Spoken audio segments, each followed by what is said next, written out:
I was recently invited to a fun event organized by Washington Beef Association, where we girls learned how to grill like a pro. The event happened in a quaint town called Wilkeson, hosted at a beautiful venue called the Simple Goodness Soda Shop.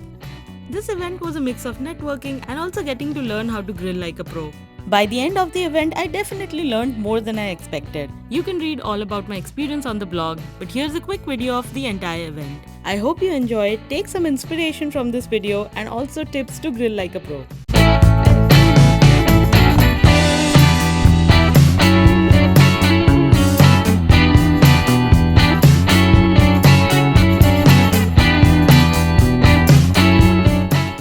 We're going to dive into some introductions, but I first want to give a special thank you to Venice and her sister Belinda, who's not here yet. They are the wonderful owners of this beautiful venue, and so we're so grateful they could host us. These ladies are amazing. They do a lot to spread the word about beef and to inspire and encourage us to learn more and share. So I really appreciate you guys taking time out to make the drive to Wilkeson.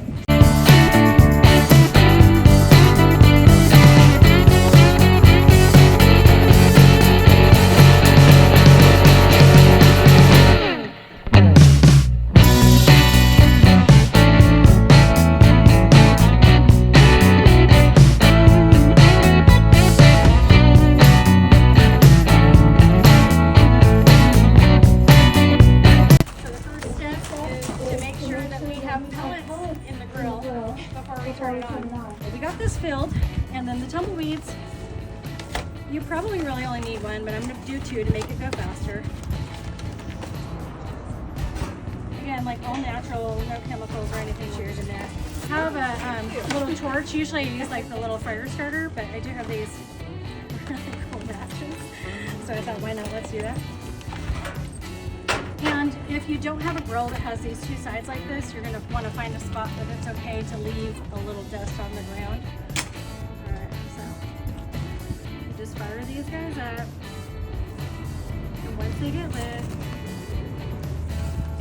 you just put this guy right over the top of it. Now you guys know how to start charcoal.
This looks like a USDA choice from Costco, and these guys have a point and a tip that goes up. They're nice because you can get underneath. What grade of meat is it?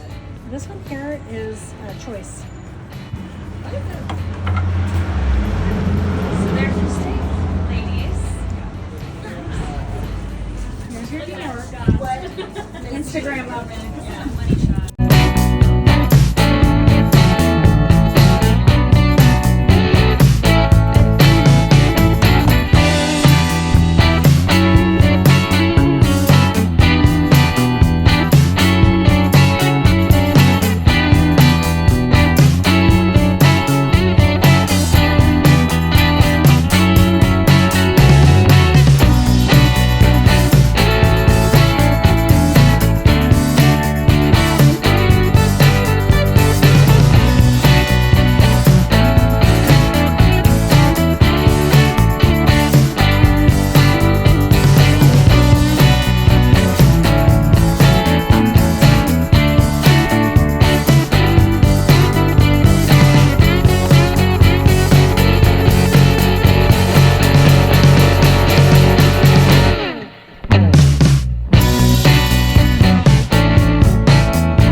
Seattle makes Moxie Mule Vermouth.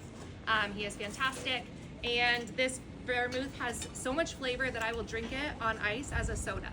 It has like wormwood, it has licorice root, but then it also has these really bright, really springy flavors like rhubarb and orange. It's just really, really good. So we're gonna do 0.75, 3/4 of ounce of the white vermouth or vermouth bianco. And that is gonna add a ton of flavor, a little bit of sweetness, but a little bit of dryness. I don't like sweet vermouth typically because it goes too sweet for me. Now we're gonna add in all that nice orange flavor with a little bit of this curacao. This is just a 1/4 ounce. So that makes up that full 1 ounce of alternate kind of spirits in this drink. This is actually a batched version of this, so I'm not actually gonna put it in here, but you would, okay? Now we're mixing it in a mixing glass. Does anyone know why? James Bond. It looks really pretty. It's kind of James Bond, yeah, because it's a stirred drink, because anything that is just liquor, spirits and spirits and spirits gets stirred. Once you introduce juice, that's when you are going to shake it typically. So this is a mixing glass drink, and then you just use this nice little strainer. We do it over the ice to chill it and dilute it.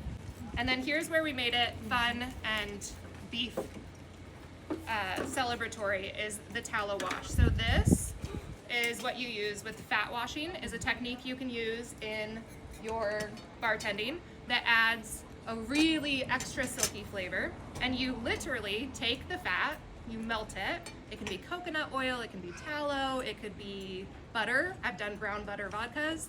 And you melt it and then put it into your batch. So I just had the whole batch in here, I threw my tallow in, melted, and stirred. You stir it around to try to get it to kind of combine, right? You're trying to make something happen on a molecular level, because what it's going to do is the fat compounds actually kind of bond to the harsher compounds in the alcohol and kind of coat them. So you often hear that liquor is smoother when it's been fine strained a lot of times, right? Someone like Grey Goose, they're like, we strain our vodka 5 times. Well, that is kind of what you're doing. You're essentially filtering it through fat. You freeze this then, fat also tends to just make this nice little film that you can pull right off. So the tallow becomes a disc at the top, and you can pull that disc off, or I broke it up so that I could show it to you. And then you're going to fine strain it out. So we want that silky texture, but we don't want little chunks of tallow in anyone's cocktail. And so that is where you're going to take coffee filters or really fine, maybe muslin cloth, and put it into a strainer and filter it back out of your drink. So the result of that is supposed to be, hopefully, a very, very approachable Manhattan for people who might not think they like Manhattans, both in flavor and in texture. And that is brought to you by Beef.